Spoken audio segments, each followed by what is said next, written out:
สาธุเดอร์คลิปนี้ได้ขึ้นอยู่หน้าโทรศัพท์ของผู้ใด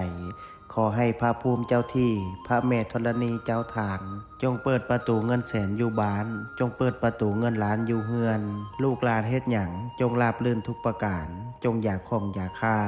นึกคิดอันใดจงมาคว้าเอาอันใดจงไดพระอินทร์ขอให้มาทรงพระพรหมขอให้มารักษาเทวบุตรเทวดาขอให้มาคุ้มครองขอให้สุขกับมั่งขอให้หั่งกับมีขอให้เป็นเศรษฐีหน้าใหม่ขอให้รวยทันใจทุกประการดวงเปิดชีวิตเปิดงานเปิดค้าขายเปิดเงินแสนเงินล้านจงไหลเข้ามามือซ้ายจับเงินตื้อมือขวาจับเงินแสนว่าไปจงมีคนซอยสู้กูเข้ามาบ่มีวันร่มจมขอให้ฟูขึ้นน้ำเต็มพังมั่งมีคือเศรษฐีทั้งหลายนอนไซนอนใจอูอะอูอังนะโมพุทธายะท่านใดที่ได้ร่วมพิมพ์สาธุกดแชร์ออกไปแล้วขอให้สิ่งที่เว้ามาจงเกิดเป็นจริงสาธุ